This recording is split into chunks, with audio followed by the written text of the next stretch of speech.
গত সপ্তাহ ধরে আমার পিরিয়ড হচ্ছে না। পেটেও একটু ব্যথা করছে। মনে মনে চিন্তা করছি বয়স হয়েছে, হয়তো মেনোপজের লক্ষণ। কিন্তু ছেলে জোর করে বলল, মা, ডাক্তার দেখাও। লেডি ডাক্তারের চেম্বারে গেলাম। ডাক্তার নানা প্রশ্ন করলেন। শেষে বললেন, আপনার প্রেগন্যান্সি টেস্ট করাতে হবে। আমি হাসতে হাসতে বললাম, ডাক্তার, আমার বয়স 50। স্বামীও মারা গেছে 10 বছর। ডাক্তার বললেন, তবুও টেস্ট করান। ছেলে পাশে বসা। সে বলল, মা, টেস্ট করাও। টেস্ট রিপোর্ট এলো। আমি তো অবাক। রিপোর্টে লেখা পজিটিভ। ডাক্তার বললেন, আপনি গর্ভবতী। আমি বললাম, এটা কি করে সম্ভব? ডাক্তার জিজ্ঞেস করলেন, আপনার কোনো পার্টনার আছে? আমি বলতে পারলাম না কিছু। ছেলে হঠাৎ বলল, ডাক্তার, আমি আছি। আমি চমকে তাকালাম। ডাক্তার বললেন, ও আচ্ছা। চেম্বার থেকে বেরিয়ে আমি ছেলেকে জিজ্ঞেস করলাম, তুই কি বললি? সে আমার হাত ধরে বলল, মা, আমি জানি এটা একটা ভুল রিপোর্ট। কিন্তু আমি চাই এটা সত্যি হোক। আমি চাই তুমি আমার সন্তানের মা হও। আমি তোমাকে ভালোবাসি, আমার স্ত্রী হিসেবে চাই। বিয়ে করো আমাকে। আমরা একসাথে একটা পরিবার গর্ব। রিপোর্টের কাগজ আমার হাত থেকে পড়ে গেল। রাস্তায় লোকজন চলাফেরা করছে, কেউ জানে না আমার জীবনে কি ঝড় উঠেছে। এই গল্পটি সম্পূর্ণ শুনলে আপনাদের পানি অটোমেটিক বের হয়ে যাবে, সো যত দ্রুত সম্ভব হাতের কাছে টিস্যু নিয়ে বসে পড়ো। বিছানার চাদর যেন নষ্ট না হয় সেটা সম্পূর্ণ খেয়াল রাখার অনুরোধ জানিয়ে গল্পটি এখন শুরু করব। তার আগে সর্বশেষ অনুরোধ, দয়া করে এমন পানি বের করার গল্প নিয়মিত শুনতে আমাদের চ্যানেলটি সকলেই সাবস্ক্রাইব করুন। ধন্যবাদ। হ্যালো বন্ধুরা, আমার নাম রূপা দাস। আমার বয়স 46 বছর। আমার স্বামীর নাম সুদীপ দাস, বয়স 48 বছর। আমাদের 2 সন্তান, রাহুল আর পূজা। রাহুল 21 বছর বয়সী, ইউনিভার্সিটিতে পড়ে। পূজা 14 বছর বয়সী, হাই স্কুলে যায়। এই যে ঘটনার কথা বললাম, এটা আসলে আমার সাথেই ঘটেছিল। তবে ব্যাপারটা যেমনটা মনে হচ্ছে ঠিক তেমন নয়। আসল ঘটনাটা অনেক রহস্যময় এবং রোমাঞ্চকর। আমার পরিবারের সাথে যা ঘটেছিল সেটা শুনলে আপনারা অবাক হয়ে যাবেন। ঘটনাটা শুরু হয়েছিল 3 মাস আগে। আমাদের পুরনো বাড়িতে সংস্কার কাজ চলছিল। রাহুল দেয়ালের পেছনে একটা গোপন কুঠরি খুঁজে পেল। কুঠরিটা এতদিন লুকানো ছিল একটা বুক শেলফের পেছনে। যখন শেলফটা সরানো হলো, তখন দেখা গেল দেয়ালে একটা ছোট দরজা। রাহুল উৎসুক হয়ে দরজাটা খুল। ভেতরে ছিল একটা ছোট ঘর, আর সেখানে রাখা ছিল একটা পুরনো কাঠের সিন্দুক। সিন্দুকটা খুলতেই আমরা হতবাক হয়ে গেলাম।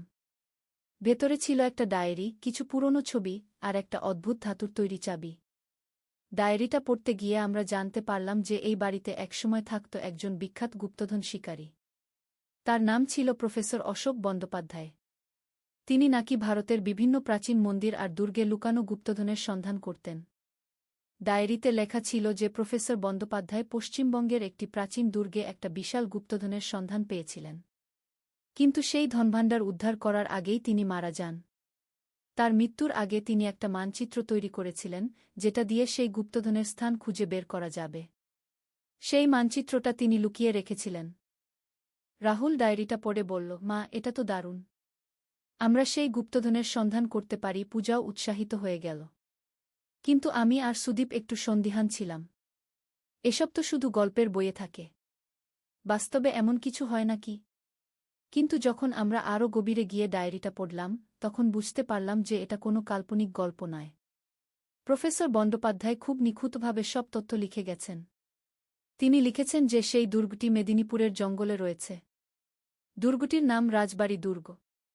এটা মোগল আমলে তৈরি হয়েছিল এক স্থানীয় রাজার দ্বারা। রাজা তার সম্পদ সেখানে লুকিয়ে রেখেছিলেন। ডায়েরিতে আরও লেখা ছিল যে সেই ধাতুর চাবিটা দিয়ে গুপ্তধনের ঘরের তালা খোলা যাবে। কিন্তু সেই ঘর খুঁজে বের করতে হলে প্রথমে মানচিত্রটা খুঁজে পেতে হবে। প্রফেসর লিখেছেন যে মানচিত্রটা তিনি বাড়ির কোথাও লুকিয়ে রেখেছেন, কিন্তু সেটা কোথায় সেটা পরিষ্কারভাবে বলেননি। এরপর আমরা পুরো বাড়ি তন্নতন্ন করে খোঁজা শুরু করলাম। দিনের পর দিন আমরা খুঁজলাম।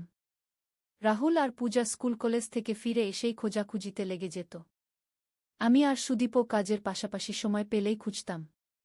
একদিন পূজা বাথরুমের দেয়ালে একটা আলগা টাইল দেখতে পেল। সেই টাইলটা সরানোর পর পেছনে একটা ছোট ফাঁক দেখা গেল। সেখান থেকে পূজা একটা রোল করা কাগজ বের করল। সেটাই ছিল সেই মানচিত্র। আমরা সবাই খুশিতে লাফিয়ে উঠলাম। মানচিত্রটা খুলে দেখলাম খুব সুন্দরভাবে সব পথ দেখানো হয়েছে। রাজবাড়ি দুর্গে যাওয়ার রাস্তা, দুর্গের ভেতরের নকশা আর সেই গুপ্তকক্ষের অবস্থান সবকিছুই স্পষ্ট করে আঁকা আছে। সুদীপ বলল, এখন আমাদের সিদ্ধান্ত নিতে হবে। আমরা কি সেই দুর্গে যাব? রাহুল আর পূজা দুজনেই বলল, অবশ্যই যাব। আমিও মনে মনে উৎসাহিত হয়ে উঠেছিলাম। এমন রোমাঞ্চকর অভিযানের সুযোগ জীবনে কতবার আসে? আমরা পরিকল্পনা করলাম পরের সপ্তাহান্তে সেই দুর্গে যাব। আমাদের প্রয়োজনীয় জিনিসপত্র প্রস্তুত করলাম, টর্চলাইট, দড়ি, হাতুড়ি, কিছু খাবার আর পানীয়।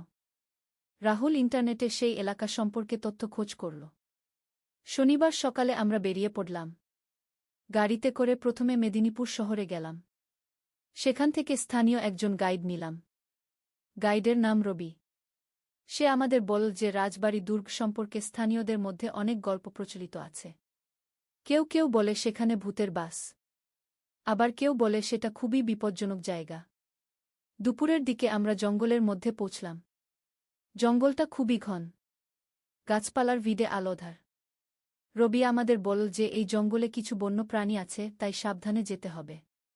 প্রায় 2 ঘণ্টা জঙ্গলের মধ্য দিয়ে হাঁটার পর আমরা দুর্গটা দেখতে পেলাম। দুর্গটা দেখে আমরা মুগ্ধ হয়ে গেলাম। বিশাল প্রাচীর, উঁচু মিনার আর অসাধারণ স্থাপত্য।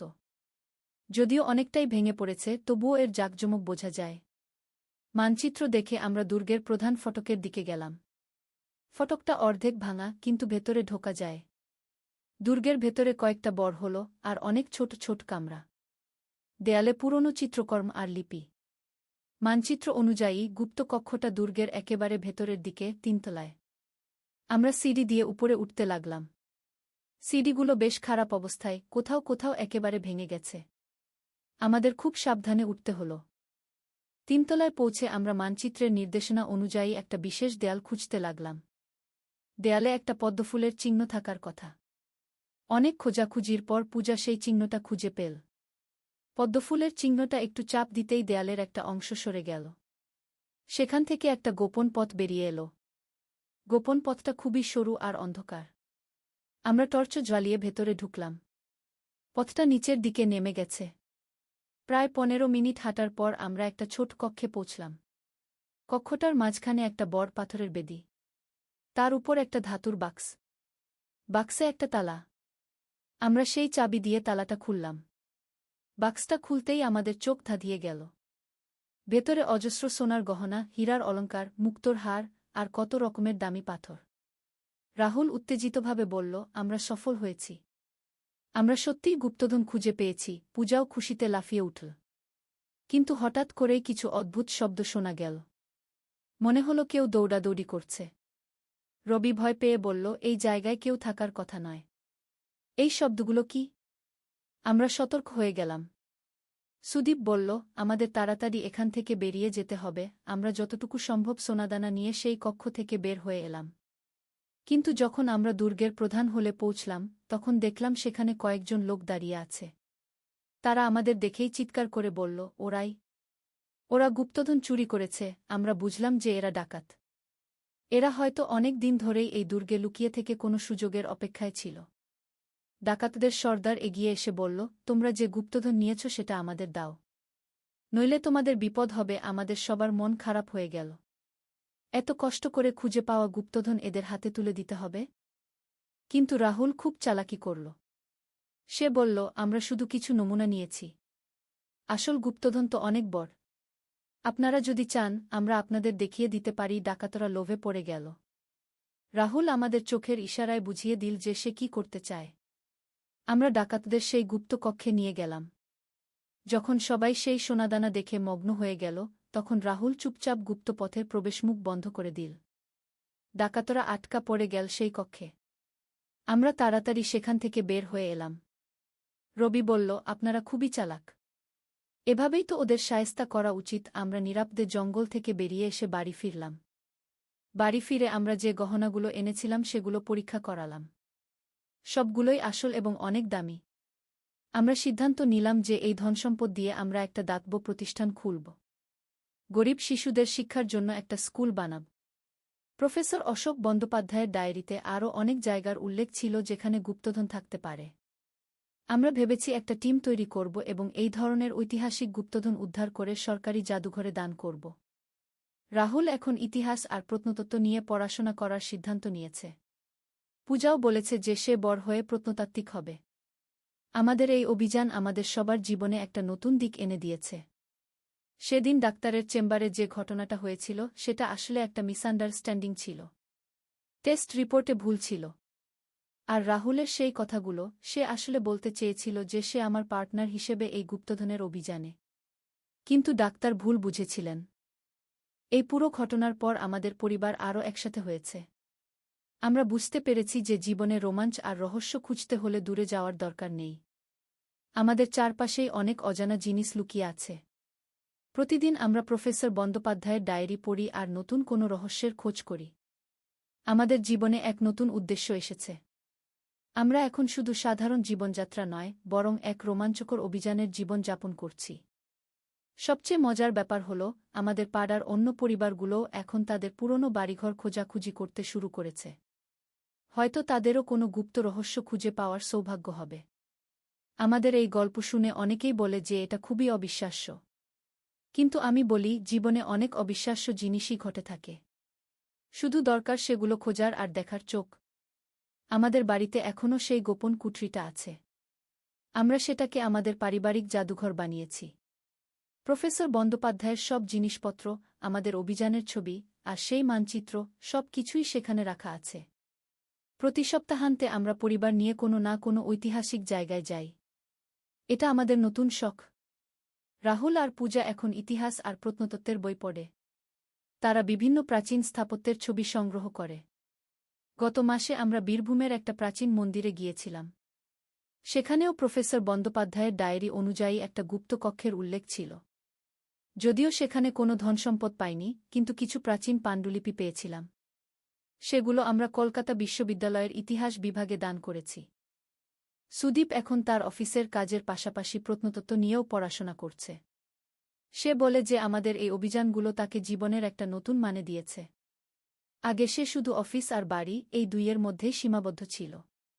এখন সে অনুভব করে যে জীবনে আরও অনেক কিছু করার আছে। পূজা তার স্কুলে একটা হিস্টোরি ক্লাব তৈরি করেছে। তার বন্ধুরাও এখন ইতিহাসের প্রতি আগ্রহী হয়ে উঠেছে। তারা নিয়মিত কোনো না কোনো ঐতিহাসিক জায়গায় ভ্রমণে যায়। রাহুল তার কলেজে একটা ট্রেজার হান্টিং সোসাইটি খুলেছে। তার অনেক বন্ধু এখন তার সাথে এই ধরনের অভিযানে অংশ নেয়। তারা শুধু গুপ্তধন নয়, বরং হারিয়ে যাওয়া ইতিহাসের খোঁজ করে। আমি নিজেও এখন স্থানীয় মহিলা সমিতিতে হেরিটেজ প্রিজার্ভেশন নিয়ে কাজ করি। আমাদের এলাকার পুরনো বাড়িঘর আর ঐতিহাসিক স্থানগুলো সংরক্ষণের জন্য আমরা সরকারের কাছে আবেদন করেছি। গত সপ্তাহে একটা মজার ঘটনা ঘটল। আমাদের পাড়ার রমেশ কাকুর বাড়িতে সংস্কারের সময় একটা পুরনো কুয়ার সন্ধান মিলল। কুয়াটা এতদিন মাটির নিচে চাপা পড়েছিল। রমেশ কাকু আমাদের ডাকলেন। আমরা গিয়ে কুয়াটা পরিষ্কার করলাম। কুয়ার তলায় একটা পাথরের ফলক পেলাম, যাতে সংস্কৃত লিপি খোদাই করা। সেই ফলকটা আমরা কলকাতার একজন বিশেষজ্ঞকে দেখিয়েছিলাম।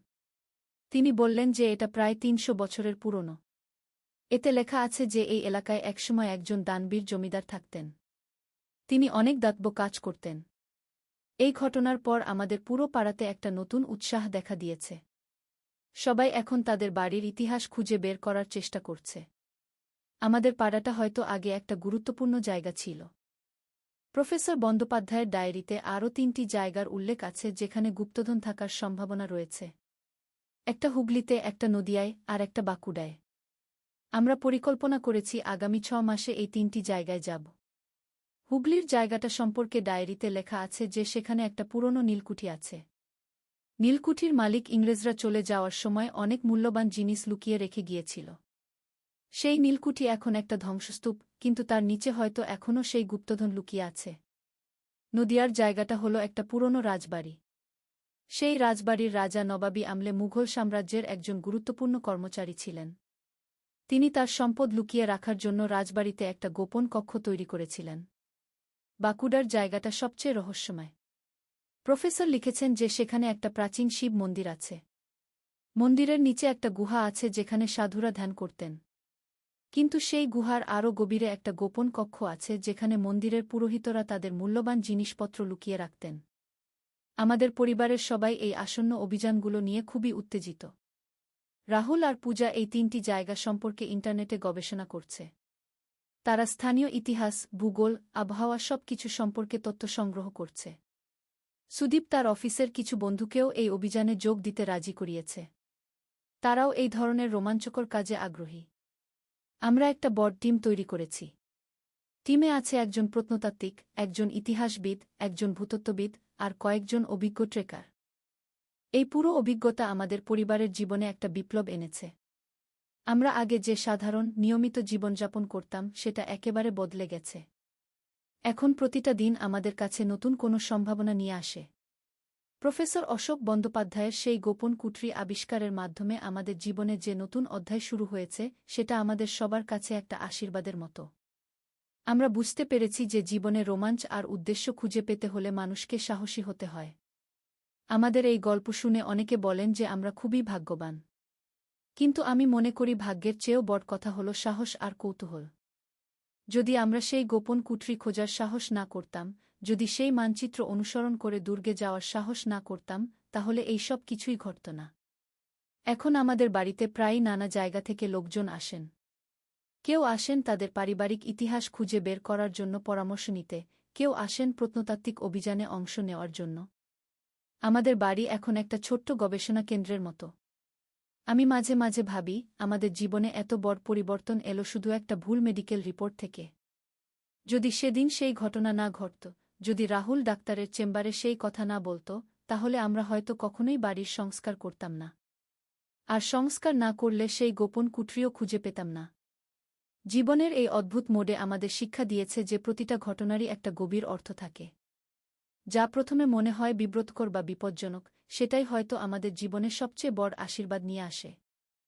রাহুল এখন তার কলেজের থিসিসে প্রফেসর বন্দ্যোপাধ্যায়ের জীবন আর কাজ নিয়ে লিখছে।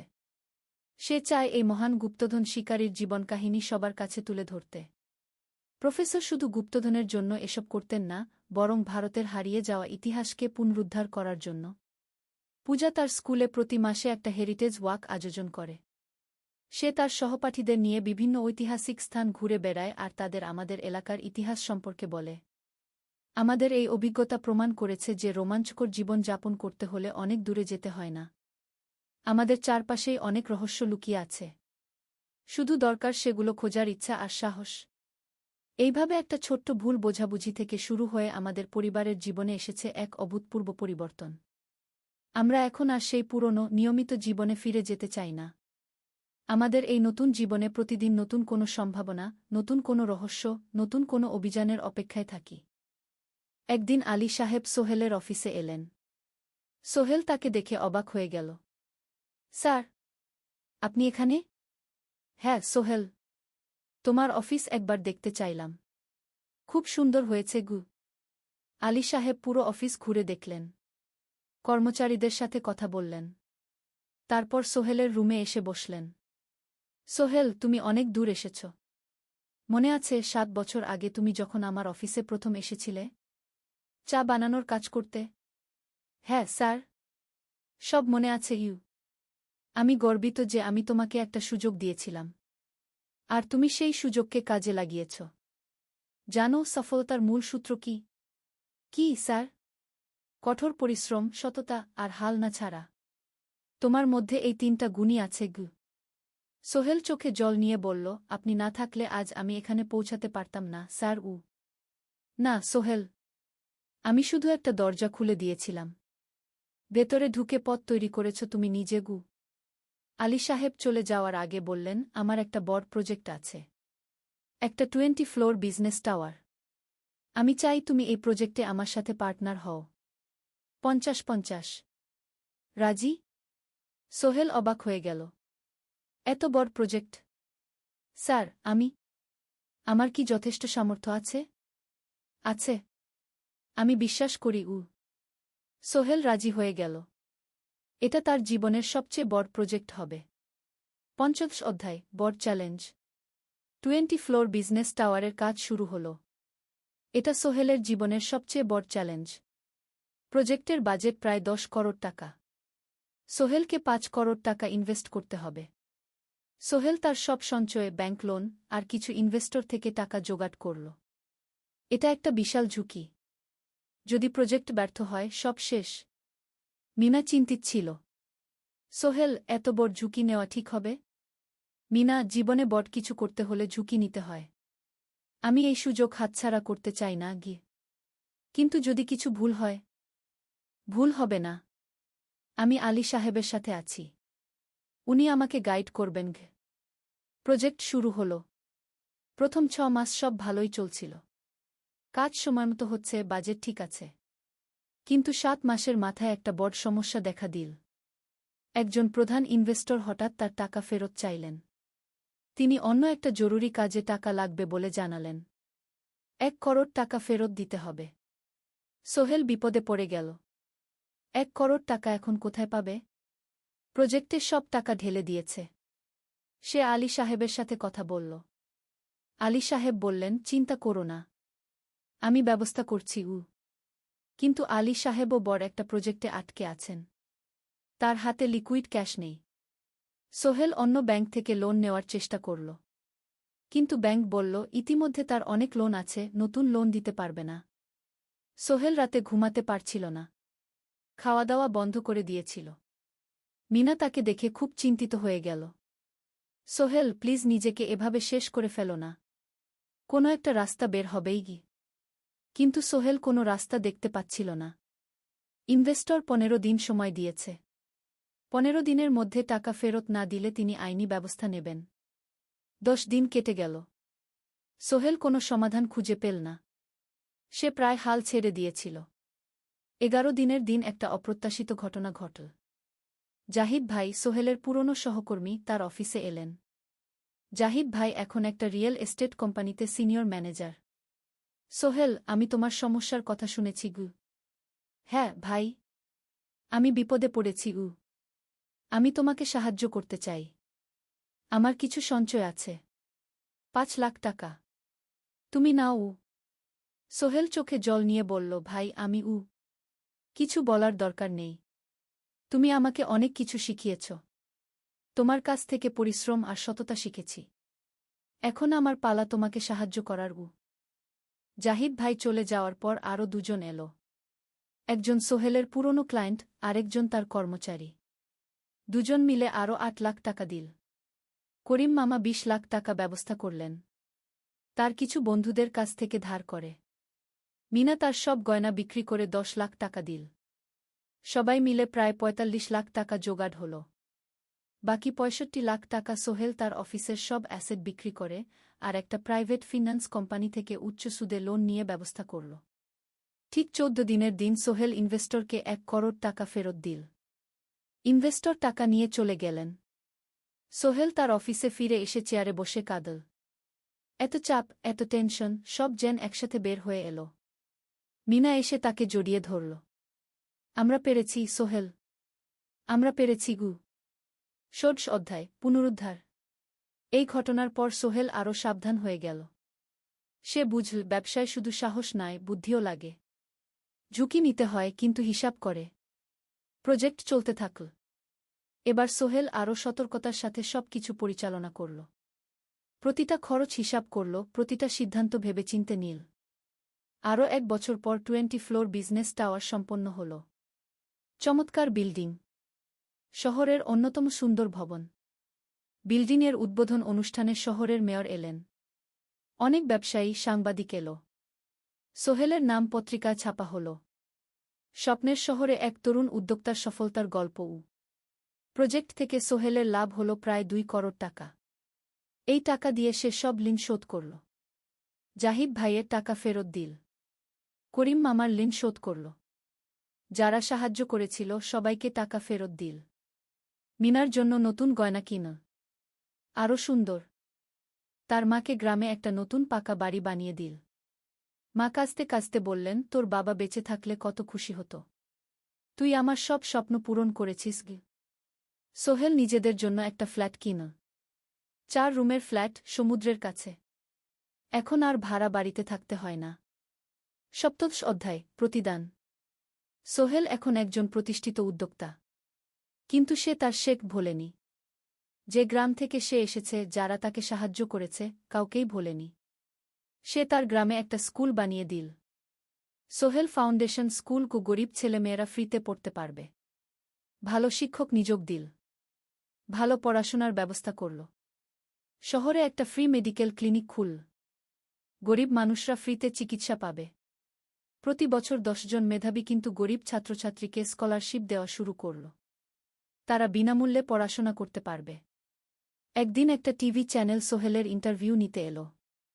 আপনার সফলতার গোপন সূত্র কি? সোহেল একটু ভেবে বলল, কঠোর পরিশ্রম, সততা আর হাল না ছাড়া। এই 3টা জিনিস যদি কারো মধ্যে থাকে, সে যে কোনো কিছু অর্জন করতে পারে। আর সবচেয়ে বড় কথা, যারা আমাকে সাহায্য করেছে তাদের ছাড়া আমি কিছুই না। একা কেউ সফল হতে পারে না। আপনার পরবর্তী স্বপ্ন কি? আমি চাই আরও মানুষকে সাহায্য করতে। আমার মতো যারা গ্রাম থেকে শহরে আসে তাদের জন্য একটা ট্রেনিং সেন্টার খুলব। তারা সেখানে বিভিন্ন স্কিল শিখতে পারবে, চাকরি পাবে, নিজের পায়ে দাঁড়াতে পারবে। অষ্টাদশ অধ্যায়, নতুন প্রজন্ম। আরও 5 বছর কেটে গেল। সোহেল এখন 45 বছরের। তার মেয়ে সারা এখন 9 বছরের। স্কুলে ক্লাস 4-এ পড়ে। খুব মেধাবী মেয়ে। একদিন সারা বাবাকে জিজ্ঞেস করল, বাবা, তুমি কিভাবে এত বড় হলে? আমার বন্ধুরা বলে তুমি একজন সফল মানুষ গো। সোহেল তাকে কোলে নিয়ে বসল। বাবা, তুমি জানো তোমার দাদু ছিলেন একজন স্কুল শিক্ষক, খুব সৎ মানুষ। কিন্তু আমরা গরিব ছিলাম। আমি রিক্সা চালাতাম।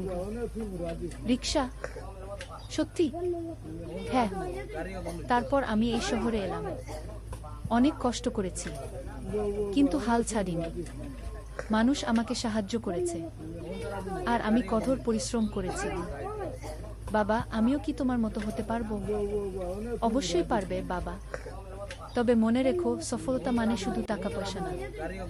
সফলতা মানে ভালো মানুষ হওয়া, অন্যদের সাহায্য করা, সৎ থাকা গু।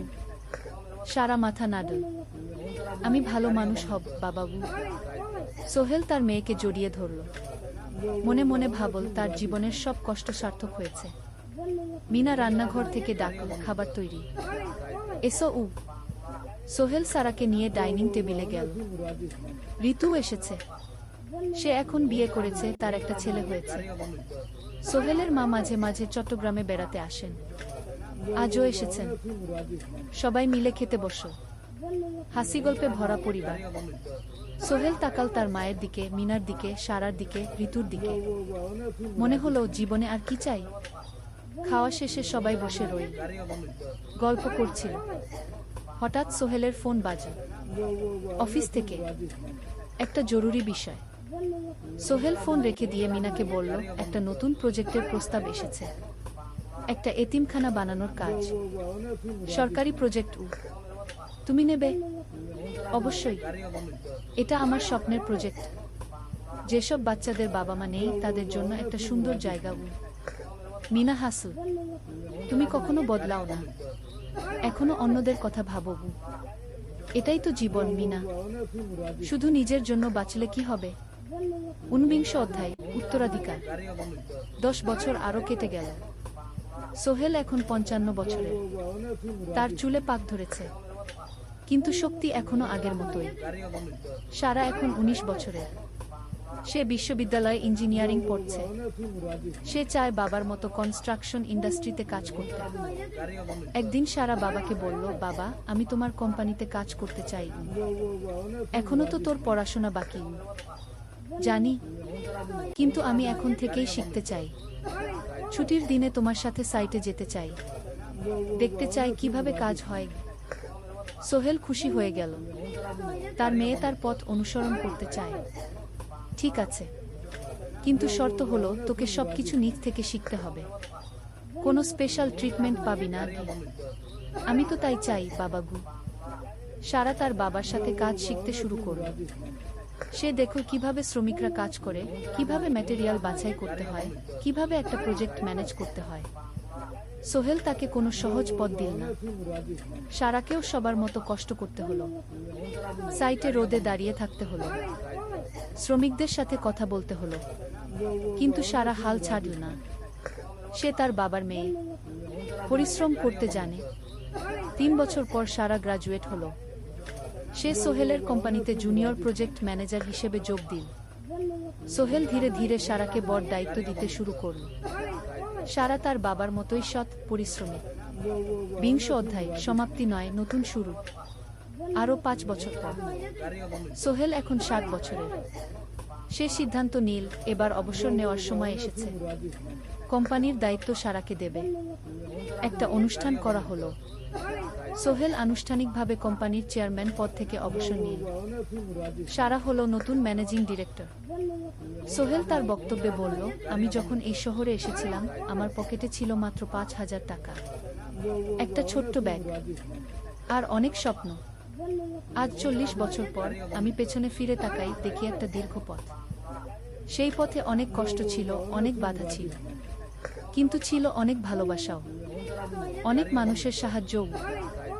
আমি বিশ্বাস করি সফলতা একা আসে না, এটা আসে অনেক মানুষের সমর্থন, ভালোবাসা আর বিশ্বাস নিয়ে। আমি যা কিছু অর্জন করেছি তা আমার একার না, এটা আমার পরিবারের, আমার কর্মচারীদের, আমার বন্ধুদের, সবার। আজ আমি আমার মেয়ে সারার হাতে এই দায়িত্ব তুলে দিচ্ছি। আমি জানি সে আমার চেয়ে ভালো করবে, কারণ সে শিখেছে আমার ভুল থেকে, আমার অভিজ্ঞতা থেকে। কি অনুষ্ঠান শেষ হলো, সবাই চলে গেল। সোহেল আর মিনা অফিসে একা দাঁড়িয়ে রইল। মিনা, মনে আছে আমরা প্রথম কখন দেখা হয়েছিলাম? হ্যাঁ, তোমার সেই ছোট্ট মুদি দোকানে তুমি বিস্কুট কিনতে এসেছিলে। কে ভেবেছিল সেই দিন থেকে আমাদের এই পর্যস্বপ্নের শহর। প্রথম অধ্যায়, যাত্রা শুরু। সকাল 7টা বেজে গেছে। ঢাকার কমলাপুর রেল স্টেশনে মানুষের ভিড়। চারদিকে চা বিস্কুট বিক্রেতাদের চিৎকার, ট্রেনের হর্ন আর যাত্রীদের কোলাহল। এই বিশাল ভিড়ের মধ্যে একটা ছোট্ট ব্যাগ হাতে দাঁড়িয়ে আছে সোহেল। বয়স মাত্র 22। গায়ের রং শ্যামলা, চোখে স্বপ্নের ঝিলিক। ভাইজা, চট্টগ্রামের টিকিট আছে? সোহেল টিকিট কাউন্টারের সামনে দাঁড়িয়ে জিজ্ঞেস করল। আছে। 30 টাকা। কাউন্টারের লোকটা উত্তর দিল। সোহেল তার পকেট থেকে টাকা বের করল। মোট 5,000 টাকা। এই টাকা সে জমিয়েছে গত 3 বছরে রিক্সা চালিয়ে। তার স্বপ্ন ছিল চট্টগ্রাম গিয়ে একটা ভালো চাকরি পাওয়া। গ্রামে আর থাকতে চায় না সে। বাবা মারা গেছেন 10 বছর আগে। মা আর ছোট বোন ঋতুকে নিয়ে সংসার চালাচ্ছেন রিক্সা চালিয়ে। কিন্তু এভাবে তো আর সারা জীবন চলবে না। টিকিট কেটে সোহেল প্ল্যাটফর্মে এলো। ট্রেন ছাড়বে আর মাত্র 15 মিনিট পরে। সে একটা বেঞ্চে বসে পড়ল, ব্যাগটা বুকের কাছে চেপে ধরল। এই ব্যাগে আছে তার সব সম্পদ, কিছু কাপড়, একটা ছোট্ট ফটো ফ্রেমে বাবা মায়ের ছবি আর কিছু টাকা। কোথায় যাচ্ছেন? পাশে বসা একজন বয়স্ক মানুষ জিজ্ঞেস করলেন। চট্টগ্রাম কাকা।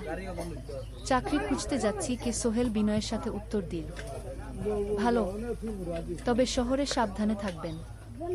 শহর মানে অনেক সুযোগ, কিন্তু অনেক ফাঁদও আছে। বয়স্ক লোকটা বললেন। সোহেল মাথা নাড়ল।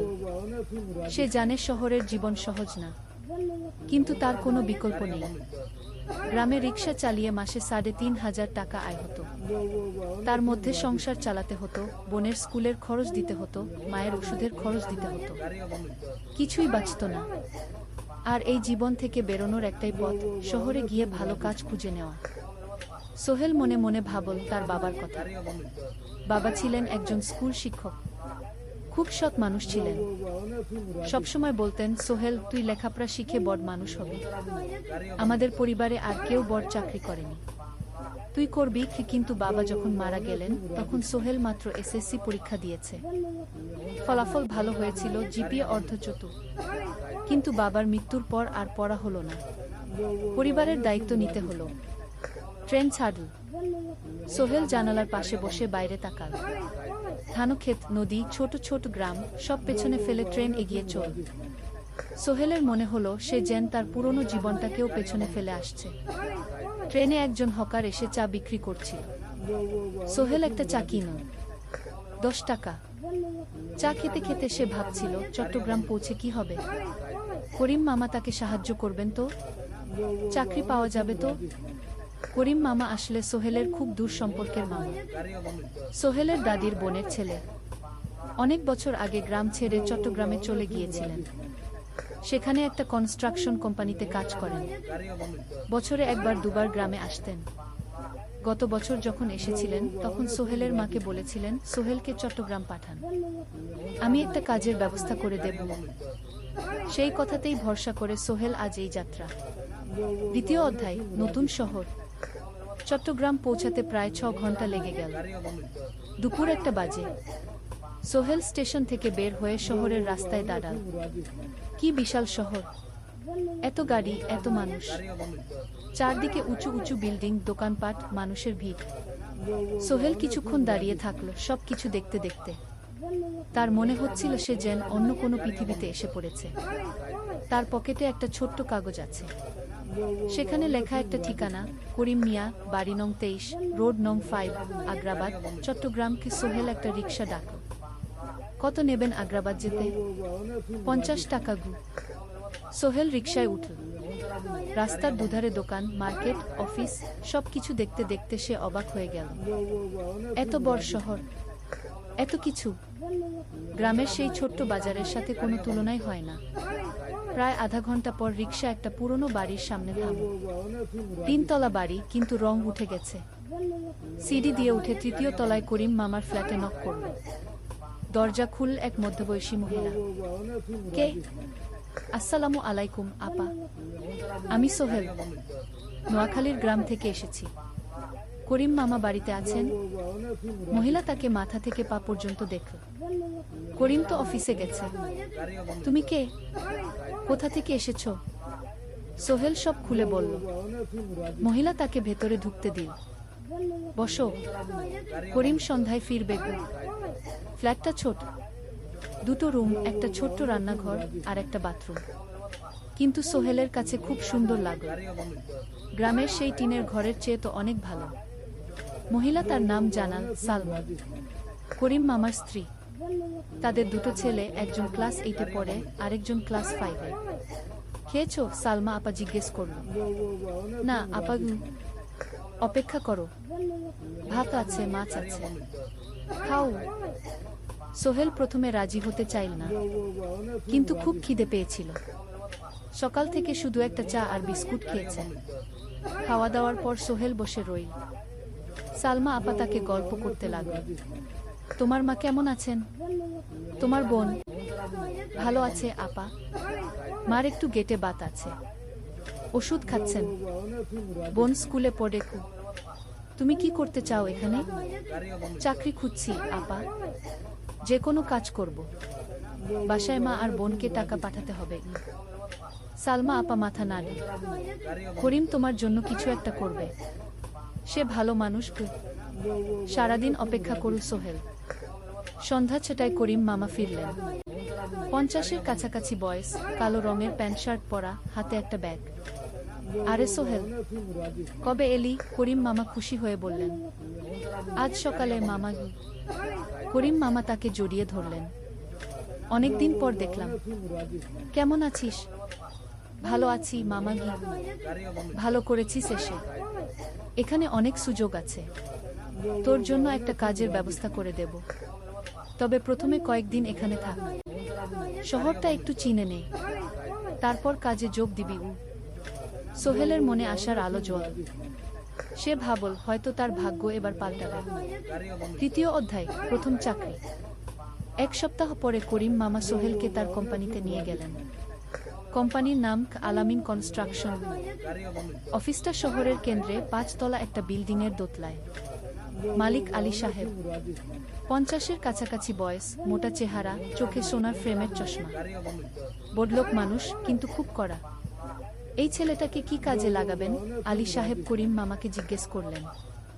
স্যার, ও আমার আত্মীয়, গ্রাম থেকে এসেছে, খুব পরিশ্রমী, যে কোনো কাজে লাগাতে পারেন। আলী সাহেব সোহেলের দিকে তাকালেন। তুমি কি পড়েছ? স্যার, এসএসসি পাস, জিপিএ অর্ধ-চতুর। হুম, ভালো। কম্পিউটার চালাতে পারো? না স্যার, পারি না, কিন্তু শিখতে চাই। আলী সাহেব একটু ভাবলেন। ঠিক আছে, তোমাকে অফিসের কাজে রাখব, ফাইল গুছানো, চা বানানো, কাগজপত্র নিয়ে যাওয়া, না এসব। মাসে 5,000 টাকা। রাজি আছো? জি স্যার। সোহেল খুশি হয়ে গেল। 5,000 টাকা! রিক্সা চালিয়ে ৩,৫০০ পেত, এখানে ৫,০০০। কাজ শুরু হলো পরদিন থেকে। সকাল ৮টায় অফিসে যেতে হয়, ফিরতে হয় সন্ধ্যা ৭টায়। প্রথম দিন সোহেল ঘুম থেকে উঠল ভোর ৫টায়। তৈরি হয়ে ৭:৩০টায় অফিসের উদ্দেশ্যে বের হলো। করিম মামার বাড়ি থেকে অফিস প্রায় ৫ কিলোমিটার। বাসে যেতে হয়। অফিসে পৌঁছে সোহেল দেখল সেই প্রথম আলী সাহেব এখনো আসেননি। অফিস খোলা ছিল না। ৮-১০ মিনিট পর একজন লোক এসে অফিস খুলল। তুমি নতুন? জি, আমি সোহেল। আমি জাহিদ, অ্যাসিস্ট্যান্ট ম্যানেজার। এসো। জাহিদ ভাই সোহেলকে সব কিছু দেখাল। অফিসে মোট ৬ জন কর্মচারী, ২ জন ইঞ্জিনিয়ার, একজন অ্যাকাউন্ট্যান্ট, একজন অ্যাসিস্ট্যান্ট ম্যানেজার, জাহিদ ভাই, একজন রিসেপশনিস্ট, আর এখন সোহেল। সোহেলের কাজ শুরু হলো চা বানানো দিয়ে। তারপর অফিস পরিষ্কার করা, ফাইল গুছানো, কাগজপত্র এক জায়গা থেকে আরেক জায়গায় নিয়ে যাওয়া। কাজ কঠিন না, কিন্তু সারাদিন দৌড়ঝাঁপ করতে হয়। দুপুরে খাবারের জন্য আধা ঘন্টা বিরতি। সোহেল একটা ছোট হোটেলে গিয়ে ভাতরাল তরকারি খেল। ৫০ টাকা। সন্ধ্যায় অফিস বন্ধ হলো। সোহেল ক্লান্ত হয়ে বাসায় ফিরল। কেমন লাগল প্রথম দিন? করিম মামা জিজ্ঞেস করলেন। ভালো মামা, অনেক কিছু শিখলাম। প্রথম মাসের শেষে সোহেল বেতন পেল ৫,০০০ টাকা। সে ৩,০০০ টাকা মাকে পাঠাল। মা ফোনে কাঁদতে লাগলেন। আল্লাহ তোকে ভালো রাখুক সোহেল। সোহেলের চোখেও জল এলো। তার মনে হলো সে একটা বড় কাজ করতে পেরেছে। চতুর্থ অধ্যায়, শহরের জীবন। ৩ মাস কেটে গেল। সোহেল এখন শহরের সাথে মিশে গেছে। প্রতিদিন অফিসে যাওয়া আসার পথে সে দেখে হাজারো মানুষের জীবন। কেউ সফল, কেউ ব্যর্থ, কিন্তু সবাই চলছে নিজের পথে। সোহেল অফিসের কাজের পাশাপাশি কম্পিউটার শেখার চেষ্টা করছে। অফিসে একটা কম্পিউটার আছে। যখন কেউ ব্যবহার করে না, তখন সোহেল একটু একটু শেখার চেষ্টা করে। জাহিদ ভাই তাকে সাহায্য করেন। সোহেল, তুমি যদি কম্পিউটার ভালোভাবে শিখতে পারো, তাহলে তোমার ভবিষ্যৎ উজ্জ্বল। জাহিদ ভাই একদিন বললেন। কিভাবে শিখব ভাই? ট্রেনিং সেন্টারে যাও, সন্ধ্যায় ক্লাস আছে। মাসে ২,০০০ টাকা লাগবে। সোহেল ভাবল, ২,০০০ টাকা অনেক, কিন্তু এটা বিনিয়োগ, ভবিষ্যতের জন্য। সে একটা ট্রেনিং সেন্টারে ভর্তি হলো। সপ্তাহে ৩ দিন, সন্ধ্যা ৭:৩০ থেকে রাত ৯টা পর্যন্ত ক্লাস। কম্পিউটারের বেসিক, নোজ board, Excel, PowerPoint, internet ব্যবহার। একদিন অফিস থেকে ফেরার সময় সোহেল একটা দোকানে চা খেতে গেল। দোকানের পাশেই একটা ছোট্ট মুদি দোকান। সেখানে একটা মেয়ে বসে আছে। বয়স হবে ২০-এর কাছাকাছি। সাদাসিধে চেহারা, সাদা শাড়ি পরা, কিন্তু চোখে এক ধরনের দৃঢ়তা। ভাইজা, এক প্যাকেট বিস্কুট দেন কি? সোহেল বলল। মেয়েটা বিস্কুট দিল। ২০ টাকা। সোহেল টাকা দিয়ে যাচ্ছিল, হঠাৎ মেয়েটা বলল, আপনি নতুন এসেছেন এই এলাকায়, তাই না? হ্যাঁ। ৩ মাস হলো। কিভাবে বুঝলেন? আপনার চেহারা দেখেই বোঝা যায়। এখনো গ্রামের ছোঁয়া আছে। আর আপনি প্রতিদিন এই পথ দিয়ে যান। দেখেছি কি? মেয়েটা হাসল। সোহেলও হেসে ফেলল। আপনি খুব পর্যবেক্ষক মনে হচ্ছে কি? জীবনে অনেক কিছু দেখেছি, তাই মানুষকে চিনতে শিখেছি। আপনার নাম?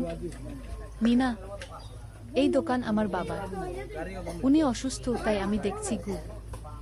সেদিন থেকে সোহেল প্রায় সেই দোকানে যেতে শুরু করল। মিনার সাথে গল্প করত। ধীরে ধীরে তাদের মধ্যে একটা বন্ধুত্ব তৈরি হলো।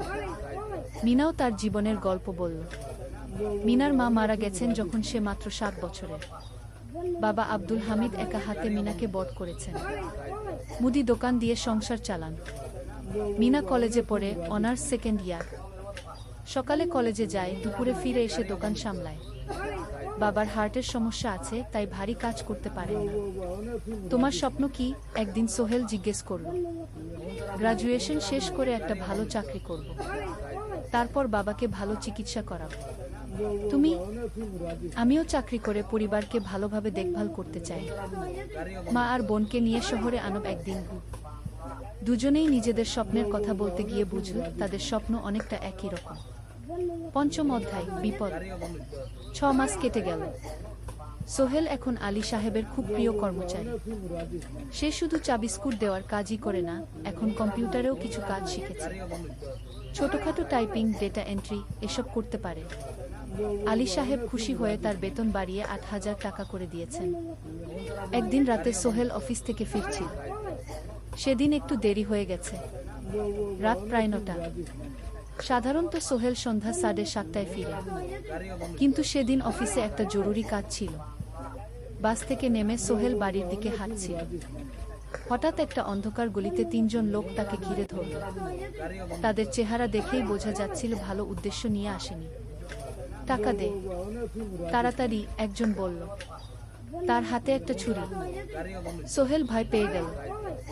ভাই, আমার কাছে খুব কম টাকা আছে, কি যা আছে দে, তাড়াতাড়ি করো। সোহেল কাঁপতে কাঁপতে তার পকেট থেকে ৫ টাকা বের করে দিল। এই টাকা দিয়ে সে বাজার করবে ভেবেছিল, কিন্তু ছিনতাইকারীরা সন্তুষ্ট হলো না। শুধু ৫ টাকা? তোর ব্যাগে কি আছে? তারা সোহেলের ব্যাগ কেড়ে নিল। ব্যাগে ছিল তার মোবাইল, কম্পিউটার ট্রেনিং সেন্টারের সার্টিফিকেট আর কিছু গুরুত্বপূর্ণ কাগজপত্র। না ভাই, ব্যাগটা ফেরত দেন, ওতে আমার জরুরি জিনিস আছে। মোবাইল নিয়ে নেন, কিন্তু ব্যাগটা দেন। কিন্তু ওরা শুনল না। একজন সোহেলকে জোরে ধাক্কা দিল। সোহেল পড়ে গেল। মাথা রাস্তার কংক্রিটে ধাক্কা লেগে গেল। রক্ত বের হলো। ৩জন দৌড়ে পালিয়ে গেল। কিছুক্ষণ সোহেল অজ্ঞান হয়ে পড়ে রইল। তারপর ধীরে ধীরে জ্ঞান ফিরল। মাথায় প্রচণ্ড ব্যথা। সে উঠে দাঁড়ানোর চেষ্টা করল, কিন্তু মাথা ঘুরছিল। কোনোমতে একটা দেয়াল ধরে দাঁড়াল। একজন পথচারী তাকে দেখে থামল। কি হয়েছে ভাই? ছিনতাই হয়েছে কি? এসো, আমি তোমাকে হাসপাতালে নিয়ে যাই। কিন্তু সোহেল রাজি হলো না। না, ঠিক আছে, বাড়ি যেতে পারবো। সে কোনোমতে করিম মামার বাড়িতে পৌঁছাল। দরজা খুলেই সালমা আপা চিৎকার করে উঠলেন, ও আল্লাহ, কি হয়েছে? করিম মামা দৌড়ে এলেন। সোহেলকে ভেতরে নিয়ে গেলেন। তার মাথায় জল ঢেলে রক্ত পরিষ্কার করলেন। ক্ষতটা বেশ গভীর। হাসপাতালে যেতে হবে কি? করিম মামা বললেন। তারা একটা অটোরিকশা নিয়ে নিকটস্থ হাসপাতালে গেলেন। ডাক্তার সোহেলের মাথায় ৩টা সেলাই দিলেন। বলল, ১ সপ্তাহ বিশ্রাম নিতে হবে, কোনো ভারী কাজ করা যাবে না। হাসপাতাল থেকে ফিরে সোহেল শুয়ে রইল। তার মনে হচ্ছিল সবকিছু শেষ হয়ে গেছে। মোবাইল চলে গেছে, গুরুত্বপূর্ণ কাগজপত্র চলে গেছে। এখন ১ সপ্তাহ অফিস করতে পারবে না। পরদিন সকালে করিম মামা আলী সাহেবকে ফোন করে সব জানালেন। আলী সাহেব বললেন, ঠিক আছে, সোহেল ভালো হয়ে এলে আসবে, চিন্তার কিছু নেই। গি মিনা যখন এই খবর শুনল, সে সন্ধ্যায় সোহেলকে দেখতে এলো করিম মামার বাড়িতে। সাথে এনেছিল কিছু ফল। কি হয়েছিল? মিনা চিন্তিত গলায় জিজ্ঞেস করল। সোহেল সব বলল। মিনা রেগে গেল। এই শহরে এখন অনেক অপরাধ বেড়ে গেছে, পুলিশ কিছু করে না। তুমি পুলিশে রিপোর্ট করেছো? না, লাভ নেই, তবুও করা উচিত। তোমার মোবাইলটা হয়তো খুঁজে পাওয়া যাবে। কি করিম মামা সোহেলকে নিয়ে পুলিশ স্টেশনে গেলেন। জেনারেল ডায়েরি করলেন, কিন্তু পুলিশ খুব একটা আশা দিল না। দেখি কিছু করা যায় কিনা। সোহেল বুঝল মোবাইল আর ফিরবে না। সেই ১ সপ্তাহ সোহেলের জীবনের সবচেয়ে কঠিন সময় ছিল। সে শুধু শারীরিকভাবে ক্ষতিগ্রস্ত হয়নি, মানসিকভাবেও ভেঙে পড়েছিল। প্রতি রাতে দুঃস্বপ্ন দেখত। সেই ৩জন ছিনতাইকারীর মুখ ভুলতে পারছিল না। মিনা প্রায় প্রতিদিন আসত, তাকে সাহস দিত, তুমি হাল ছেড়ো না সোহেল, জীবনে এরকম খারাপ সময় আসে, কিন্তু এটা কাটিয়ে ওঠাই হলো আসল বীরত্ব। সোহেলের মা গ্রাম থেকে ফোন করতেন, করিম মামার মোবাইল থেকে। তুই ভালো আছিস তো? সোহেল মাকে সব সত্যি বলেনি, শুধু বলেছে, হ্যাঁ মা, ভালো আছি, একটু জ্বর হয়েছিল, এখন ভালো। ১ সপ্তাহ পর সোহেল আবার অফিসে গেল। আলী সাহেব তাকে দেখে খুশি হলেন। কেমন আছো? ভালো আছি স্যার। ঠিক আছে, তবে প্রথম কয়েকদিন হালকা কাজ করবে। সোহেল আবার কাজে মন দিল, কিন্তু একটা জিনিস তাকে খুব কষ্ট দিচ্ছিল, তার মোবাইল নেই। মায়ের সাথে কথা বলতে পারছে না নিয়মিত। করিম মামার মোবাইল চাইতে সংকোচ লাগে। একদিন জাহিদ ভাই তাকে ডাকলেন। সোহেল, আমার একটা পুরনো মোবাইল আছে, তুমি ব্যবহার করো? না ভাই, আমি নাও, আমার কাজে লাগছে না, তুমি রাখো গু। সোহেল কৃতজ্ঞতায় প্রায় কেঁদে ফেল। ধন্যবাদ ভাই। মোবাইল পেয়ে সোহেল প্রথমেই মাকে ফোন করল। মা খুব খুশি হলেন। এতদিন ফোন করিসনি কেন? মা, মোবাইলটা নষ্ট হয়ে গিয়েছিল, নতুন নিয়েছি। মায়ের গলায় স্বস্তি ফুটে উঠল। ষষ্ঠ অধ্যায়, নতুন সুযোগ। আরও 3 মাস কেটে গেল। সোহেল পুরোপুরি সুস্থ হয়ে গেছে। তার জীবন আবার স্বাভাবিক হয়ে এসেছে। সে এখন কম্পিউটার ট্রেনিং শেষ করেছে, সার্টিফিকেট পেয়েছে। কিন্তু একটা ঘটনা তার জীবনে বড় পরিবর্তন নিয়ে এলো। একদিন সকালে আলী সাহেব তাকে ডাকলেন। সোহেল, বসো। সোহেল বসো। মনে একটু ভয় লাগছিল। আলী সাহেব কি তাকে বকবেন? সোহেল, তুমি তো এখন কম্পিউটার চালাতে পারো? জি স্যার, একটু একটু শিখেছি। ভালো, আমি তোমার কাজ দেখছি, তুমি খুব পরিশ্রমী আর সৎ। আমাদের কোম্পানিতে এরকম মানুষের দরকার। সোহেল কিছু বুঝতে পারছিল না। আমি তোমাকে একটা সুযোগ দিতে চাই। আমাদের কোম্পানি একটা ট্রেনিং প্রোগ্রাম চালু করছে নতুন কর্মচারীদের জন্য। 6 মাসের কোর্স, কম্পিউটার অ্যাকাউন্টিং, ভবন নির্মাণের হিসাব নিকাশ, প্রজেক্ট ম্যানেজমেন্ট সব শিখবে। কোম্পানি সব খরচ দেবে। ট্রেনিংয়ের সময় তোমার বেতনও চলবে। রাজি আছো? সোহেল বিশ্বাস করতে পারছিল না। স্যার, সত্যি আমাকে এত বড় সুযোগ দিচ্ছেন? হ্যাঁ, তুমি ভালো ছেলে, পরিশ্রমী। আমি তোমাকে এগিয়ে দিতে চাই। ভবিষ্যতে তুমি এই কোম্পানির একজন গুরুত্বপূর্ণ কর্মচারী হবে। সোহেল কৃতজ্ঞতায় প্রায় কেঁদে ফেল। ধন্যবাদ স্যার, আমি কঠোর পরিশ্রম করব। আমি জানি। সেদিন সন্ধ্যায় সোহেল মিনার দোকানে গেল। মিনাকে খবরটা দিল। মিনা খুব খুশি হলো। তার চোখে জল এসে গেল। তুমি পারবে সোহেল, আমি জানি। সোহেল তার মা আর বোনকেও ফোন করে খবরটা দিল। মা কাঁদতে লাগলেন। তোর বাবা বেঁচে থাকলে কত খুশি হতো। ট্রেনিং শুরু হলো পরের মাস থেকে। প্রতিদিন সকালে 3 ঘন্টা ক্লাস, তারপর বাকি সময় অফিসের কাজ। ক্লাসে 5 জন নতুন কর্মচারী, সবাই তরুণ, উৎসাহী।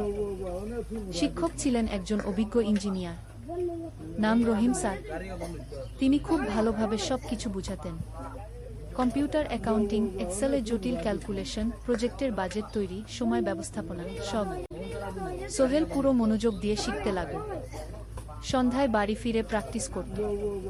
করিম মামার ছেলের কাছ থেকে একটা ল্যাপটপ ধার নিত কখনো কখনো। 6 মাস পরে ট্রেনিং শেষ হলো। সবাই সার্টিফিকেট পেল। আলী সাহেব একটা অনুষ্ঠান করলেন। সোহেল সেরা পারফর্মার হিসেবে একটা বিশেষ পুরস্কার পেল, 5,000 টাকা বোনাস। আলী সাহেব ঘোষণা করলেন, সোহেল, আজ থেকে তুমি আমাদের জুনিয়র অ্যাকাউন্ট অ্যাসিস্ট্যান্ট। তোমার বেতন 15,000 টাকা। সোহেল অবাক হয়ে গেল। 8,000 থেকে 15,000, প্রায় দ্বিগুণ। সেদিন রাতে সোহেল ঘুমাতেই পারল না। খুশিতে, উত্তেজনায় তার চোখে ঘুম নেই। সে ভাবল তার জীবন কিভাবে বদলে যাচ্ছে। 2 বছর আগে যে রিক্সা চালাত, আজ সে একটা নামকরা কোম্পানির অ্যাকাউন্ট অ্যাসিস্ট্যান্ট। 7ম অধ্যায়, প্রেম ও প্রস্তাব। 1.5 বছর হয়ে গেল সোহেলের চট্টগ্রাম আসা। সে এখন একজন সফল যুবক। তার মা গ্রামে খুব খুশি। প্রতি মাসে সোহেল 10,000 টাকা পাঠায়। ছোট বোন ঋতু এখন কলেজে ভর্তি হয়েছে সোহেলের পাঠানো টাকা। মায়ের চিকিৎসাও ভালোভাবে হচ্ছে। মিনার সাথে সোহেলের সম্পর্ক এখন আর শুধু বন্ধুত্ব নয়, দুজন দুজনকে ভালোবাসে। কিন্তু কেউ কাউকে সরাসরি বলার সাহস পায়নি। প্রতিদিন দেখা হয়, গল্প হয়, কিন্তু সেই একটা কথা বলা হয়ে ওঠে না। একদিন শুক্রবার ছুটির দিন। সোহেল মিনাকে বলল, আজ কি একটু ঘুরতে যাবে? কোথায়? পতেঙ্গা বিচ। তুমি কি কখনো গেছো? না, কিন্তু আমার দোকান। শুক্রবার তোমার বাবা সামলাবে। মিনা রাজি হয়ে গেল। দুপুরে দুজনে বাস নিয়ে পতেঙ্গা গেল। সমুদ্র দেখে মিনা অবাক হয়ে গেল। কি সুন্দর! দুজনে বালিতে বসে ঢেউয়ের শব্দ শুনতে শুনতে গল্প করছিল। হঠাৎ সোহেল বলল, মিনা, তোমার সাথে কিছু বলার ছিল। বলো। সোহেল একটা লম্বা শ্বাস নিল। তুমি জানো আমি তোমাকে ভালোবাসি। মিনা হাসল। তার চোখ ভিজে গেল। জানি, আমিও তোমাকে ভালোবাসি সোহেল। সোহেল অবাক হয়ে গেল। সত্যি? হ্যাঁ, অনেকদিন ধরেই জানি। তুমি আমার জীবনে এসে সব কিছু বদলে দিয়েছ। তোমার সাথে থাকলে আমার মনে হয় আমি যে কোনো কিছু করতে পারব। দুজনে কিছুক্ষণ চুপ করে বসে রইল। সমুদ্রের ঢেউ এসে পায়ে লাগছিল। সূর্য পশ্চিমে ঢলে পড়ছে। আকাশ লাল কুমলা হয়ে গেছে। কিন্তু আমার বাবার সাথে কথা বলতে হবে কি? মিনা বলল। আমি তৈরি। যখন বলবে তখন বলবো। পরের সপ্তাহে সোহেল মিনার বাবার সাথে কথা বলল। আব্দুল হামিদ সাহেব প্রথমে একটু দ্বিধা করলেন। তুমি কোনো পরিবারের ছেলে? তোমার বাবা কি করতেন? সোহেল সব সত্যি বলল। তার বাবা ছিলেন স্কুল শিক্ষক। মারা গেছেন 10 বছর আগে। মা গ্রামে থাকেন। ছোট বোন কলেজে পড়ে। তুমি নিজে কি করো? আমি আলামিন কনস্ট্রাকশন কোম্পানিতে জুনিয়র অ্যাকাউন্ট অ্যাসিস্ট্যান্ট। মাসে 15,000 টাকা বেতন। আব্দুল হামিদ সাহেব ভাবলেন। তারপর বললেন, দেখো মিনা আমার একমাত্র সন্তান।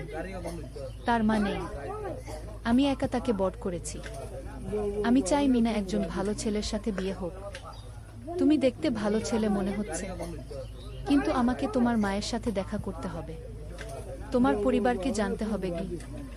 জি আঙ্কেল, আমি ব্যবস্থা করছি। সোহেল খুশিতে আটখানা। সে সেদিন রাতেই তার মাকে ফোন করল। মাকে সব বলল। মা প্রথমে অবাক হলেন, তারপর খুশি হলেন। মিনা মেয়েটা কেমন? খুব ভালো মা। তুমি দেখলে পছন্দ করবে কি? ঠিক আছে, আমি আর ঋতু আসছি চট্টগ্রাম। 2 সপ্তাহ পর সোহেলের মা আর বোন চট্টগ্রাম এলো। সোহেল তাদের নিয়ে মিনার বাড়িতে গেল। 2 পরিবার একসাথে বসল। মিনার বাবা সোহেলের মাকে দেখে খুশি হলেন। সোহেলের মা সহজ সরল ভদ্রমহিলা। আপনার ছেলে খুব ভালো। মিনা তাকে পছন্দ করে। আমিও রাজি গো, আব্দুল হামিদ সাহেব বললেন। আমার সোহেল সৎ ছেলে। মিনাকে খুব ভালোবাসে। আমি জানি ও মিনাকে সুখে রাখবে কি? সোহেলের মা বললেন। বিয়ের তারিখ ঠিক হলো 3 মাস পর। এই 3 মাসে সোহেল যথেষ্ট টাকা জমাবে। বিয়ে হবে সাদামাটা কিন্তু সুন্দর। 8ম অধ্যায়, নতুন পথ। 3 মাস কেটে গেল দ্রুত। সোহেল প্রতিদিন কঠোর পরিশ্রম করছে। অফিসে তার কাজের প্রশংসা হচ্ছে। আলী সাহেব তাকে এখন ছোটখাটো প্রজেক্টের হিসাব দেখতে দিচ্ছেন। সোহেল তার সঞ্চিত টাকা দিয়ে বিয়ের আয়োজন করল। বিয়ে হলো মিনার বাড়ির কাছের একটা কমিউনিটি সেন্টারে। খুব বেশি লোক আসেনি। 2 পরিবারের আত্মীয় স্বজন আর অফিসের কয়েকজন সহকর্মী। কিন্তু অনুষ্ঠান ছিল খুব সুন্দর। সোহেল যখন মিনাকে বিয়ের পোশাকে দেখল, তার মনে হলো পৃথিবীর সবচেয়ে সুন্দর মেয়ে সে। লাল শাড়ি পরা, মুখে হালকা মেকআপ, কিন্তু তার স্বাভাবিক সৌন্দর্য ছিল আসল। বিয়ের পর সোহেল একটা ছোট্ট ফ্ল্যাট ভাড়া নিল। 2 রুমের ফ্ল্যাট, মাসে ভাড়া 5,000 টাকা। মিনা এখনো তার পড়াশোনা চালিয়ে যাচ্ছে। আরও 1 বছর বাকি গ্রাজুয়েশন শেষ হতে। সোহেলের মা আর বোন গ্রামে ফিরে গেল। মা বলে গেলেন, সোহেল, মিনাকে ভালো রাখিস। মেয়েরা অনেক ত্যাগ করে সংসার করতে গু। জানি মা গু। নতুন জীবন শুরু হলো। সোহেল সকালে অফিসে যায়, সন্ধ্যায় ফেরে। মিনা সকালে কলেজে যায়, দুপুরে ফিরে রান্না করে, ঘর গোছায়। সন্ধ্যায় দুজনে একসাথে বসে পড়াশোনা করে, গল্প করে, টিভি দেখে। জীবন সুন্দর ছিল, কিন্তু চ্যালেঞ্জও ছিল। মাসিক খরচ, ভাড়া 5,000, বাজার 3,000, বিদ্যুৎ গ্যাস 1,000, মায়ের জন্য 5,000, মিনার কলেজের খরচ 1,200। মোট প্রায় 14,000 টাকা। বাঁচত মাত্র 1,000 খানেক। কিন্তু সোহেল হাল ছাড়ল না। সে সন্ধ্যায় একটা কম্পিউটার ট্রেনিং সেন্টারে পার্ট টাইম পড়ানো শুরু করল। সপ্তাহে 3 দিন 2 ঘন্টা করে। এতে মাসে আরও 3,000 টাকা আসতে লাগল। মিনাও বসে থাকল না। সে বাড়িতে বসে কয়েকজন স্কুলের ছাত্রছাত্রীকে টিউশন পড়াতে শুরু করল। মাসে ২,০০০ টাকা আয়। এভাবে কেটে গেল ৬ মাস। দুজন মিলে পরিবার চালাচ্ছে, স্বপ্ন দেখছে। একদিন সোহেল বলল, মিনা, আমি একটা নতুন স্বপ্ন দেখছি গু। কি? আমি নিজে একটা ছোট্ট কনস্ট্রাকশন কোম্পানি খুলতে চাই। ছোট ছোট প্রজেক্ট নেব, বাড়ি মেরামত, ছোট বিল্ডিং বানানো, এসব। তোমার কি যথেষ্ট অভিজ্ঞতা আছে? আছে। আমি ২ বছর ধরে এই কাজের সাথে জড়িত। অনেক কিছু শিখেছি। আর আলী সাহেবও আমাকে সাহায্য করবেন। কিন্তু টাকা কোথায়? কোম্পানি খুলতে তো অনেক টাকা লাগবে কি। আমি জমাচ্ছি। আরও ১ বছর কাজ করব, তারপর চেষ্টা করব। মিনা তাকে সমর্থন দিল। তুমি পারবে, তোমার মধ্যে সেই শক্তি আছে কি। নবম অধ্যায়, চ্যালেঞ্জের সময়। কিন্তু ভাগ্য সবসময় অনুকূলে থাকে না। সোহেল যখন স্বপ্ন দেখছিল নিজের কোম্পানি খোলার, তখনই একটা বড় সমস্যা এলো। আলী সাহেবের কোম্পানি একটা বড় প্রজেক্ট পেয়েছিল, একটা ১০তলা বিল্ডিং বানানোর কাজ। কিন্তু প্রজেক্টের প্রধান ইনভেস্টর হঠাৎ পালিয়ে গেল। তিনি কোম্পানির কাছ থেকে প্রায় ৫০ লাখ টাকা নিয়ে গেছেন, কিন্তু কাজ শেষ হয়নি। কোম্পানি বড় ক্ষতির মুখে পড়ল। আলী সাহেব অনেক কর্মচারীকে ছাঁটাই করতে বাধ্য হলেন। প্রায় ১০ জনকে চাকরি থেকে বাদ দিলেন। বাকিদের বেতন কমাতে হলো। সোহেলকে আলী সাহেব ডেকে বললেন, সোহেল, আমি তোমাকে রাখতে চাই। তুমি বিশ্বস্ত কর্মচারী, কিন্তু তোমার বেতন কমাতে হবে। ১৫,০০০ থেকে ১০,০০০ সোহেল মনে মনে চিন্তায় পড়ে গেল। ১০,০০০ টাকায় সংসার চলবে কিভাবে? মায়ের খরচ, ভাড়া, বাজার সব মিলিয়ে তো ১৪,০০০ টাকা লাগে। কিন্তু সে কিছু বলল না। ঠিক আছে স্যার। বাড়ি ফিরে সোহেল মিনাকে সব বলল। মিনা চিন্তিত হয়ে গেল। এখন কি হবে? চিন্তা করো না, আমি পার্ট টাইম টিউশনির সময় বাড়াব, আর তুমিও বেশি করে টিউশন নাও। কিন্তু আমার তো পড়াশোনাও আছে কি। জানি, কিন্তু এখন এটাই করতে হবে। সোহেল সন্ধ্যায় আরো ২টো জায়গায় পার্ট টাইম কাজ খুঁজল। একটা দোকানের সন্ধ্যায় হিসাব দেখার কাজ পেল, মাসে ২,০০০ টাকা। আরেকটা জায়গায় সপ্তাহান্তে কম্পিউটার রিপেয়ারের কাজ পেল, মাসে ১,৫০০ টাকা। মিনাও ৩ জন নতুন স্টুডেন্ট নীল টিউশনে। তার আয় বাড়ল ২,০০০ থেকে ৩,৫০০। কঠিন সময় ছিল। সোহেল সকাল ৮টায় অফিসে যেত, সন্ধ্যা ৬টায় ফিরত। তারপর একটু বিশ্রাম নিয়ে ৭:৩০টায় বের হতো পার্ট টাইম কাজে। রাত ১০টায় বাড়ি ফিরত। রবি সোমবার কম্পিউটার রিপেয়ারের কাজ। মিনাও সকালে কলেজে যেত, দুপুরে ফিরে রান্না করত, তারপর বিকেলে টিউশন পড়াত। রাতে খাওয়া দাওয়ার পর পড়াশোনা করত। দুজনেরই শরীর খারাপ হতে শুরু করল। সোহেল একদিন অফিসে অজ্ঞান হয়ে পড়ে গেল। ডাক্তার দেখাতে নিয়ে গেল। ডাক্তার বলল, অতিরিক্ত পরিশ্রম, শরীরে পুষ্টির অভাব, ঠিকমতো খাচ্ছেন না মনে হচ্ছে কি। সত্যি কথা, খরচ বাঁচাতে সোহেল আর মিনা অনেক সময় কম খেত। মাংস মাছ কিনত সপ্তাহে একদিন, বাকি সময় শাকসবজি, ডাল। মিনা সোহেলকে বলল, আর নয় সোহেল, তুমি এভাবে নিজেকে শেষ করে ফেলছ। আমার পড়াশোনা বন্ধ করে দিই, আমি ফুল টাইম চাকরি করি কি। না, সোহেল জোর দিয়ে বলল, তোমার পড়াশোনা বন্ধ হবে না। আরও মাত্র ৬ মাস বাকি, তুমি গ্রাজুয়েট হবেই। কিন্তু তুমি আমি ঠিক হয়ে যাব, চিন্তা করো না। কিন্তু পরিস্থিতি আরো খারাপ হলো যখন সোহেলের মায়ের অসুখ হলো। হার্টের সমস্যা, হাসপাতালে ভর্তি করতে হলো।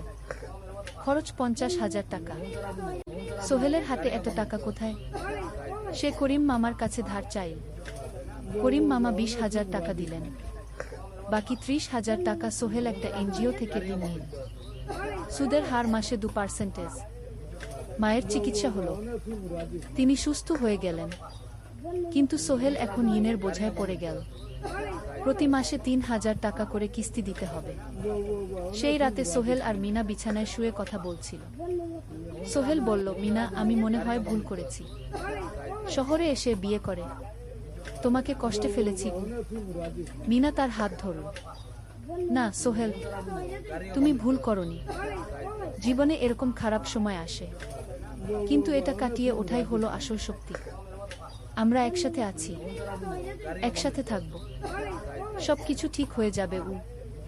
মিনার কথায় সোহেল একটু সাহস পেল। হ্যাঁ, হাল ছাড়া যাবে না। 10ম অধ্যায়, আলোর দিকে। 3 মাস পরে পরিস্থিতি একটু ভালো হতে শুরু করল। আলী সাহেবের কোম্পানি একটা নতুন প্রজেক্ট পেল, একটা স্কুল বিল্ডিং বানানোর কাজ।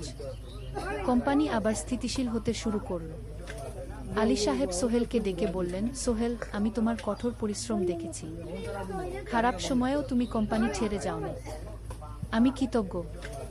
আজ থেকে তোমার বেতন আবার 15,000 টাকা। সোহেল খুশি হয়ে গেল। ধন্যবাদ স্যার। মিনাও গ্রাজুয়েশন শেষ করল, ভালো ফলাফল করল। সে এখন চাকরি খুঁজছে। একদিন মিনা একটা প্রাইভেট স্কুলে শিক্ষিকার ইন্টারভিউ দিতে গেল। ইন্টারভিউ ভালো হলো, তাকে নিয়োগ দেওয়া হলো। বেতন 12,000 টাকা। সেদিন সন্ধ্যায় দুজনে মিলে একটা ছোট্ট পার্টি করল।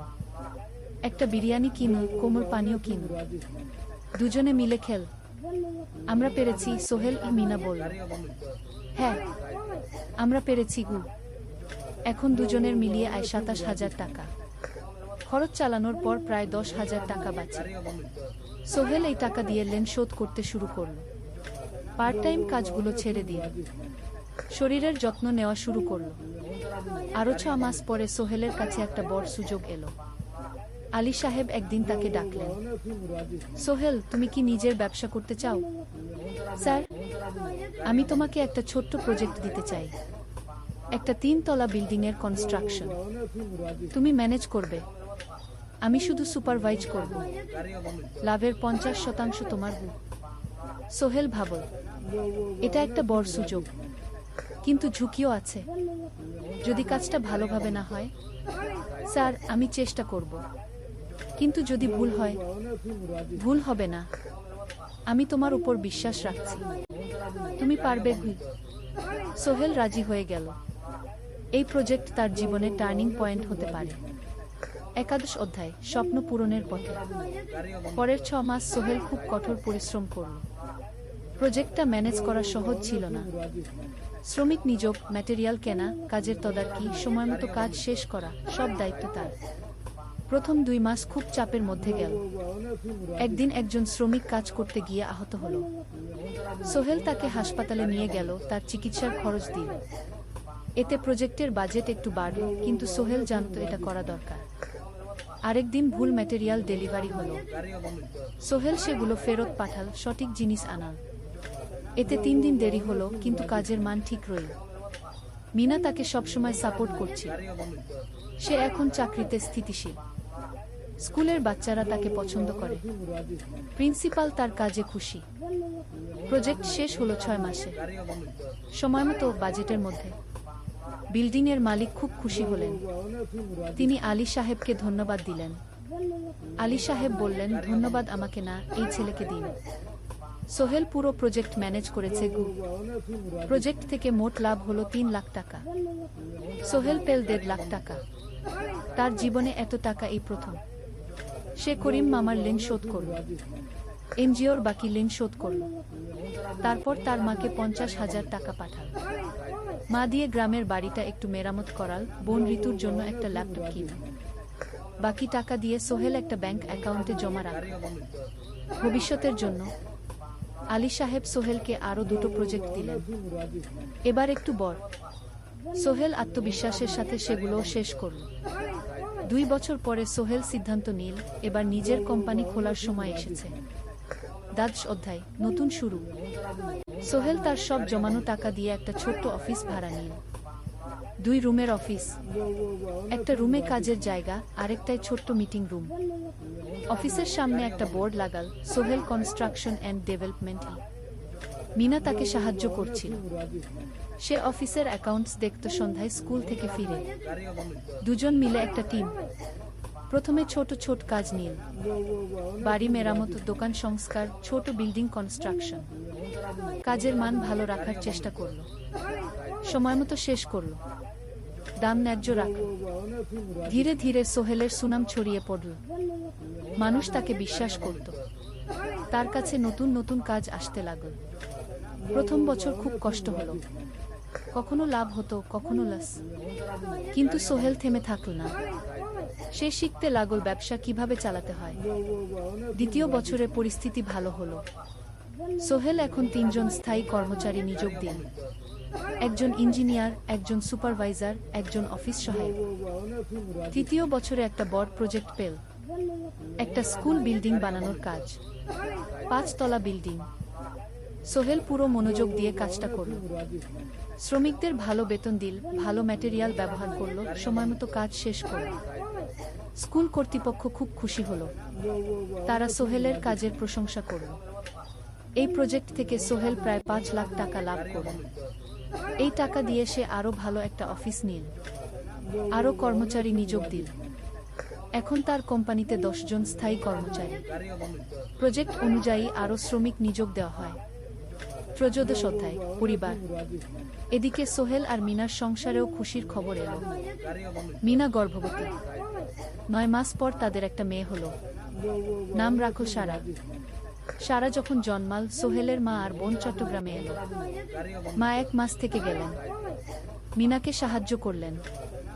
সোহেল এখন একটা বড় ফ্ল্যাট ভাড়া নিয়েছে। 3 রুমের ফ্ল্যাট। একটা রুমে সোহেল, মিনা, একটায় সারা, আরেকটায় অতিথি রুম। মায়ের জন্য সোহেল সিদ্ধান্ত নিল তাকে চট্টগ্রামে নিয়ে আসবে। গ্রামে একা থাকা ঠিক না। কিন্তু মা রাজি হলেন না। না বাবা, আমি গ্রামেই থাকব। এখানে আমার পরিচিত মানুষ আছে। তোর বোনকে নিয়ে যা। ও ঢাকায় পড়ছে, চট্টগ্রামে এনে ভালো কোথাও ভর্তি করিয়ে দেখি। সোহেল তাই করল। ঋতুকে চট্টগ্রাম বিশ্ববিদ্যালয়ে ভর্তি করিয়ে দিল। ঋতু এখন সোহেলের ফ্ল্যাটে থাকে, বিশ্ববিদ্যালয়ে পড়ে। সোহেলের মনে হলো তার জীবন এখন পরিপূর্ণ। স্ত্রী, মেয়ে, বোন সবাই তার কাছে। ব্যবসা ভালো চলছে।